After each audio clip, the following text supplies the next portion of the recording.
परमात्मने नमः। अथ पञ्चमोऽध्यायः कर्मसन्न्यासयोगः।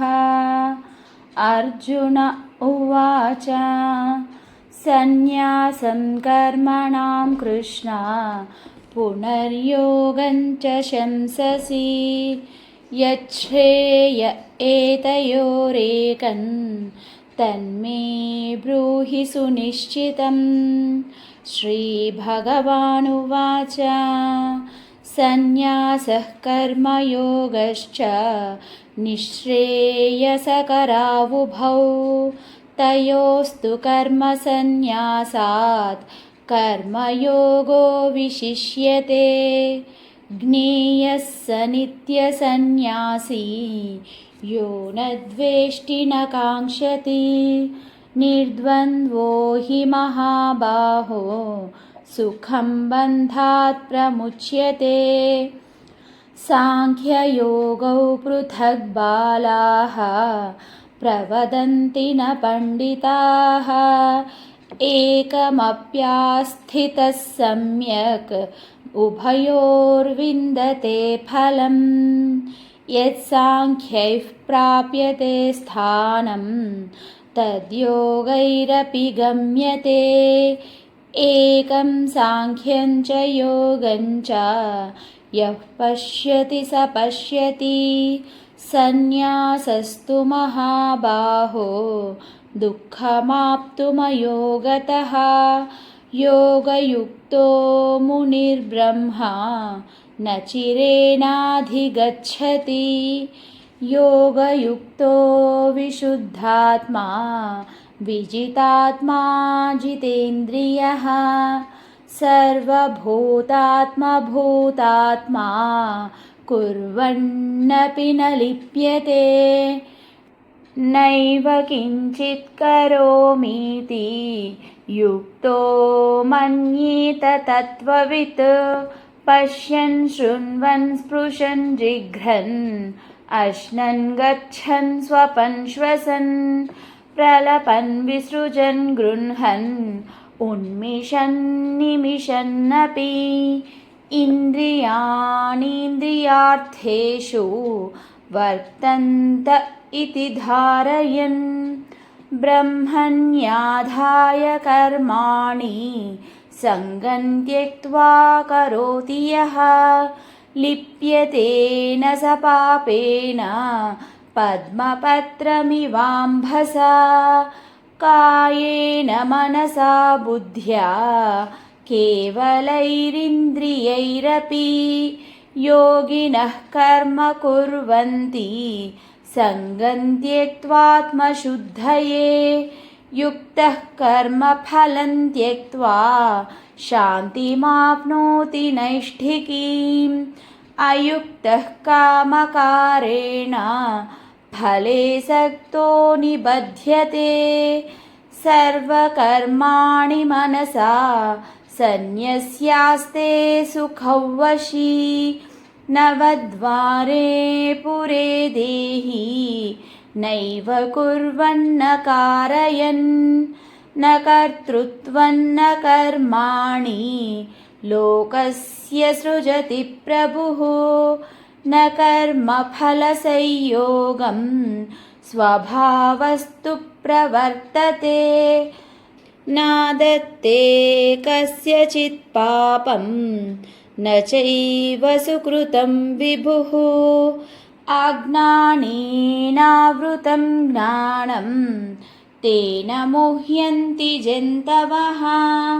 ज्ञानेन तु तदज्ञानं येषान्नाशितमात्मनः तेषामादित्यवज्ज्ञानं प्रकाशयति तत्परं।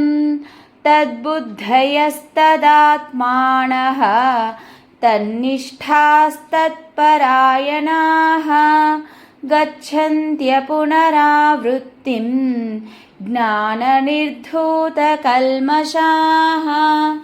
विद्याविनयसम्पन्ने ब्राह्मणे गविहस्तिनि शुनि चैव श्वपाके च पण्डिताः समदर्शिनः इहैव तैर्जितः सर्गः येषां साम्ये स्थितं मनः निर्दोषं हि समं ब्रह्म तस्माद् ब्रह्मणि ते स्थिताः न प्रहृष्येत् प्रियं प्राप्य नोद्विजेत् प्राप्य चाप्रियं स्थिरबुद्धिरसम्मूढः ब्रह्मविद् ब्रह्मणि स्थितः बाह्यस्पर्शेष्वसक्तात्मा विन्दत्यात्मनि यत्सुखं स ब्रह्मयोगयुक्तात्मा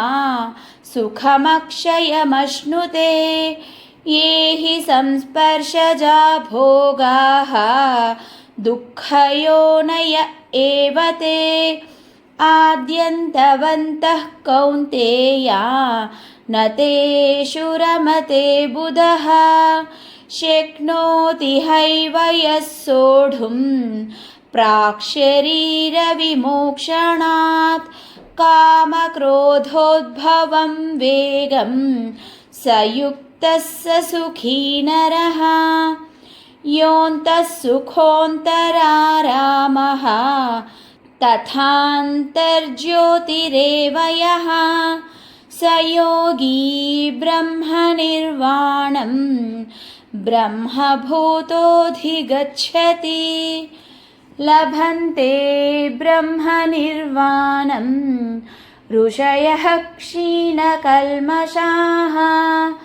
छिन्नद्वैधायतात्मानः सर्वभूतहिते रताः कामक्रोधवियुक्तानां यतीनां यतचेतसाम् अभितो ब्रह्मनिर्वाणं वर्तते विदितात्मनां स्पर्शान् कृत्वा बहिर्बाह्यान् चक्षुश्चैवान्तरे भ्रुवोः प्राणापानौ समौ कृत्वा नासाभ्यन्तरचारिणौ यतेन्द्रियमनोबुद्धिः मुनिर्मोक्षपरायणः विगतेच्छाभयक्रोधः यः सदा मुक्त एव सः भोक्तारं यज्ञतपसां सर्वलोकमहेश्वरं सुहृदं सर्वभूतानां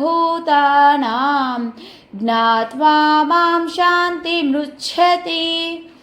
ॐ तत्सदिति श्रीमद्भगवद्गीतासु उपनिषत्सु ब्रह्मविद्यायां योगशास्त्रे श्रीकृष्णार्जुनसंवादे कर्मसन्न्यासयोगो नाम पञ्चमोऽध्यायः। सर्वधर्मान् परित्यज्य मामेकं शरणं व्रज अहं त्वा सर्वपापेभ्यः मोक्षयिष्यामि मा शुचः।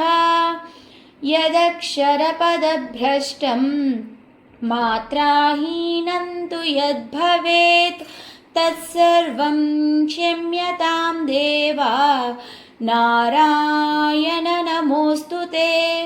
विसर्गबिन्दुमात्राणि पदपादाक्षराणि च न्यूनानि चातिरिक्तानि क्षमस्व पुरुषोत्तमा। सर्वं श्रीकृष्णार्पणमस्तु। सर्वे जनाः सुखिनो भवन्तु।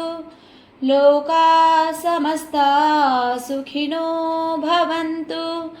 ॐ शान्तिः शान्तिः शान्तिः।